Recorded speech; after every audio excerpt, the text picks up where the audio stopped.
Video like जरूर कर लीजिए और ऐसे वीडियो लगातार फ्री में पाने के लिए चैनल को तुरंत सब्सक्राइब कर लीजिए और बेल आइकन को जरूर टैप कर लीजिए ताकि आगे भी सारे वीडियो आपको मिलते रहे। यूट्यूब में फॉलो करते हैं तो प्लीज ये वाला फ्री टेलीग्राम चैनल जरूर ज्वाइन कर लीजिएगा। सारे नोटिफिकेशन, सारे अपडेट यहीं पे आते हैं, ध्यान रखिए। Hello everyone, welcome to study for civil services. I am Ichha Mishra और इस वीडियो में हम कर रहे हैं यूपीपीसीएस मेंस के लिए मोस्ट इंपॉर्टेंट क्वेश्चंस को। ये जो हमारी वीडियो सीरीज चल रही है, इसको अगर आप रेगुलरली फॉलो करेंगे तो डेफिनेटली आपको बहुत हेल्प होगी एग्जाम में। ये हमारी सीरीज बायलिंगुअल है। अगर आप हिंदी मीडियम के हो या इंग्लिश मीडियम के, दोनों लोग ही इससे बेनिफिट ले सकते हैं। एंड आज का क्वेश्चन डिस्कस करने से पहले मैं आपको बताना चाहूँगी कि आप हमारे पेड ग्रुप से भी जुड़ सकते हैं। हमारे यहाँ यूपीपीसीएस की कंप्लीट तैयारी कराई जा रही है और आप पीसीएस, आरओ, एआरओ, बीओ के लिए हमारा क्रैश कोर्स चल रहा है, उसको ज्वाइन कर सकते हैं और उसको ज्वाइन करके पूरी तैयारी करके आसानी से सिलेक्शन प्राप्त कर सकते हैं। साथ में बीपीएससी, यूकेपीएससी और एचसीएस जैसे एग्जाम्स के लिए भी पेड कोर्सेज चलाए जा रहे हैं। और इससे संबंधित अगर आपको अधिक जानकारी चाहिए तो आप गिवन नंबर्स पर कॉन्टैक्ट कर सकते हैं। साथ में फ्री टेलीग्राम चैनल को ज्वाइन करना बिल्कुल भी मत भूलिएगा, क्योंकि यहाँ पर आपको चैनल से संबंधित सारे अपडेट्स टाइमली मिल जाएंगे। तो इसको ज़रूर ज्वाइन कर लीजिएगा अगर आपने अभी तक नहीं किया है तो। आइए अब हम देखते हैं अपना आज का प्रश्न। क्या प्रश्न है? लिखा हुआ है कि India is well endowed with fresh water resources, critically examine why it still suffers from water scarcity. भारत ताजे जल संसाधनों से संपन्न राष्ट्र है, फिर भी ये पानी की कमी से जूझ रहा है। समालोचनात्मक हमको परीक्षण करना है। तो अब आपको एक स्टेटमेंट दे दी गई है, ठीक है। उसके बाद आपको क्रिटिकली एग्जामिन करने हैं कि ऐसा समस्या क्यों है।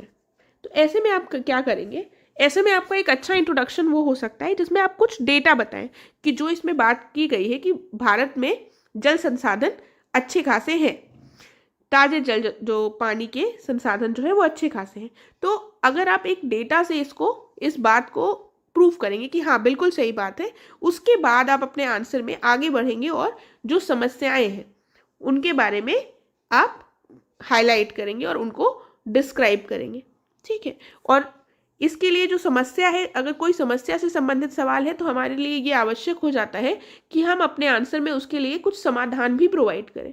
तो वो आपके ऊपर है कि आप वे फॉरवर्ड देना चाहें या जिस हिसाब से क्वेश्चन की डिमांड हो, जिस हिसाब से वर्ड लिमिट हो, ठीक है, और जिस हिसाब से आपके पास एग्जाम में टाइम हो। तो आप वे फॉरवर्ड भी लिख सकते हैं या कंक्लूजन भी लिख सकते हैं, कुछ भी आप कर सकते हैं। तो यहाँ पर हम बताएंगे India has not been an inherently water scarce country. यही जो बात लिखी हुई है वही बात हम पहले लिखेंगे कि सही बात है कि इंडिया में वाटर रिसोर्सेज कभी कम नहीं रहे, फ्रेश वाटर के जो रिसोर्सेज हैं वो कम नहीं रहे हैं। इंडिया में एवरेज टोटल एनुअल रेनफॉल जो है वो वर्ल्ड एवरेज से ज़्यादा है। तो वर्ल्ड एवरेज कितना है? 990 मिलीमीटर का। हमारा जो है इससे ज़्यादा है। और ये जो हमारा ज़्यादा है ये नॉर्मली सफाइस होना चाहिए, सफिशिएंट होना चाहिए कंट्री की डिमांड और ज़रूरतों को पूरा करने के लिए। देखिए, तो हमने ये डेटा दे दिया, साथ में हम कुछ और पॉइंट्स भी बता सकते हैं। हम ये भी कह सकते हैं कि इंडिया में मॉनसून टाइप ऑफ क्लाइमेट है और यहाँ पर सरफेस और ग्राउंड वाटर जो है वो अत्यधिक मात्रा में है। साथ में इंडिया में लगभग 4%, पूरी दुनिया के 4% जो वाटर रिसोर्सेज हैं वो इंडिया में। फिर हम कहेंगे कि इंडिया में इनफ फ्रेश वाटर के रिसोर्सेज हैं कि वे अपनी ज़रूरतों को पूरा कर सके। लेकिन तब भी परेशानी कहाँ पर आ जाती है? परेशानी ये है कि यहाँ पर अनइक्वल डिस्ट्रीब्यूशन और स्पोरेडिक नेचर। स्पोरेडिक मतलब छिटपुट, कहीं पर ज़्यादा होती है कहीं पर कम होती है। इसके चक्कर में जो है फ्रेश वाटर की इंडिया में कमी हो जाती है। तो हमने अपने डेटा को अच्छे से इलेबोरेट किया और हमने उसको बताया कि हाँ फ्रेश वाटर जो सोर्सेस है वो बहुत है, लेकिन कमी का कारण। पहला पॉइंट क्या है? जल का विषम वितरण।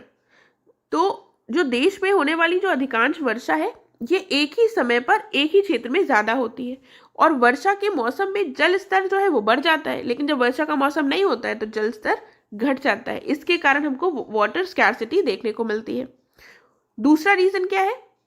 अधिक आबादी वाले शहर भी प्राकृतिक संसाधनों पर दबाव बनाते जा रहे हैं, और जहाँ पर पॉपुलेशन बढ़ती जाएगी वहाँ पर जो रिसोर्सेज है, नेचुरल रिसोर्सेज है, उन पर प्रेशर बढ़ता जाएगा, और इसके कारण भी पानी की कमी की समस्या हमको देखने को मिल रही है। यहाँ पर आप मेट्रोपॉलिटन सिटीज का भी एग्जाम्पल दे सकते हैं, जैसे कि Chennai. Then inefficient irrigation techniques, अर्थात अकुशल सिंचाई तकनीक और कृषि की जो छोटी जोत होती है, इसकी वजह से भी क्या हो रहा है, जो भूजल है इस पर इसका अत्यधिक दोहन किया जा रहा है, अत्यधिक यूज किया जा रहा है। उसके बाद वर्षा जल संचयन के बारे में कम जागरूकता है, यानी कि लोगों को जानकारी नहीं है कि वो रेन वाटर हार्वेस्टिंग जैसे मेथड्स का उपयोग करके वर्षा जल को अपना कंजर्व कर सकते हैं।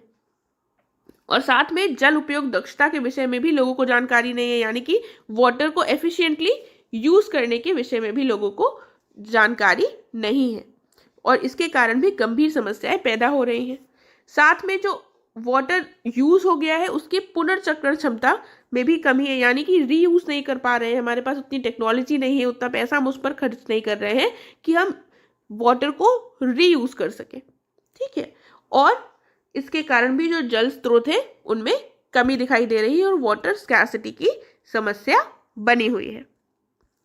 देन क्या कारण है, बढ़ते भूजल प्रदूषण के, जो भूजल प्रदूषण है यानी कि ग्राउंड वाटर पोल्यूशन है, ये भी बढ़ता जा रहा है। साथ में नदी प्रदूषण भी बढ़ता जा रहा है, इसकी वजह से जो पीने योग्य पानी है वो काफी कम हो गया है। देन जो सबसे इंपॉर्टेंट रीजन में कौन सा है, एक क्लाइमेट चेंज। क्लाइमेट चेंज की वजह से हम सूखा और आकस्मिक सूखा यानी कि फ्लैश ड्रॉट्स की समस्याएं अक्सर देख रहे हैं। ठीक है, तो क्लाइमेट चेंज का पॉइंट तो आपके जितने भी रीजंस होंगे कोई भी एनवायरनमेंट से संबंधित, तो उसमें आएगा ही आएगा, अक्सर उसमें आप उसको मेंशन कर सकते हैं। तो ये हमारे रीजंस हमने देख लिए। तो अब हम वे फॉरवर्ड देंगे कि आगे की राह क्या होनी चाहिए, क्या स्टेप्स उठाए जा सकते हैं। तो एक स्टेप तो ये हो सकता है कि हम एग्रीकल्चर में टेक्नोलॉजी का यूज़ करें। इससे क्या होगा कि जल का संरक्षण हो सकेगा और जल कुशल प्रथाओं का उपयोग भी हो सकेगा। ठीक है, तो एक ये हो गया। और अगर आप कोई न्यूज़ में ऐसी कोई टेक्नोलॉजी का देखें या आप करंट अफेयर में ऐसी कोई टेक्नोलॉजी पढ़ें, तो इसको आप यहाँ पर एग्जाम्पल के रूप में अवश्य मेंशन कर सकते हैं। ठीक है, उसके बाद वर्षा जल संचयन जैसी जो पारंपरिक तरीके हैं यानी कि जो ट्रेडिशनल मेथड्स रहे हैं रेन वाटर हार्वेस्टिंग के, इनको भी बढ़ावा दें। तो ये हमेशा याद रखिएगा कि जो भी प्रॉब्लम्स है उन्हीं से सोल्यूशन निकलेगा। तो ये हमने जो प्रॉब्लम्स डिस्कस की हैं उन्हीं को अगर आप सोचेंगे तो आप सोल्यूशन निकाल पाएंगे, राइट। उसके बाद क्या है, लोगों में हम जागरूकता भी बढ़ा सकते हैं कि वो पानी की बढ़ती जो मांग है उससे निपटा जा सके। अगर लोग ज़्यादा जागरूक होंगे तो पानी को वेस्ट नहीं करेंगे एटलीस्ट। इस तरह से हम स्टेप्स उठा सकते हैं। इसमें हम हिवरे बाजार मॉडल का एग्जाम्पल दे सकते हैं जो हमारे आंसर को और एनहांस करेगा, उसकी वैल्यू को। ये काफ़ी सक्सेसफुल मॉडल है, इसको दोहराया जा सकता है क्योंकि ये गांव के बारे में बता रहा है जहां पर एनुअली 300 से 400 मिलीमीटर केवल वर्षा जल प्राप्त होता है और उसको भी वो लोग काफ़ी कुशलता से मैनेज करते हैं। ठीक है, तो ये काफ़ी सक्सेसफुल मॉडल है कि कैसे वो लोग उसका प्रबंधन करते हैं। इस तरह से हम वे फॉरवर्ड में लिख सकते हैं। फिर आप 2 लाइन ये भी बता सकते हैं कि पानी की कमी जो है इसकी समस्या से निपटने के लिए समाज के सभी वर्गों के समग्र प्रयासों के साथ योजनाबद्ध तरीके से जल संसाधनों का उपयोग करना आवश्यक है। देखिए, मैंने आपको बता रखा है कि वे फॉरवर्ड और कंक्लूजन एक में हमें लिखने की ज़रूरत नहीं होती है। ठीक है, अगर आप वे फॉरवर्ड लिखते हैं या कंक्लूजन लिख दें तो वो हमारा सही हो जाता है। लेकिन अगर आपके पास टाइम है और आपको ऐसा क्वेश्चन आ रहा है सामने, तो आप 2 लाइन का अलग से वे फॉरवर्ड के बाद कंक्लूजन लिख सकते हैं। ठीक है, तो उसमें ऐसा कुछ गलत नहीं हो जाएगा। लेकिन एग्जाम में अगर हम एक चीज़ ही लिख रहे हैं तो वही सफिशिएंट होती है, दोनों चीज़ों को लिखने की आवश्यकता नहीं होती है, राइट। तो इसके साथ हमारा ये कंप्लीट हो गया। Thank you so much. अब हम मिलेंगे नेक्स्ट लेक्चर में।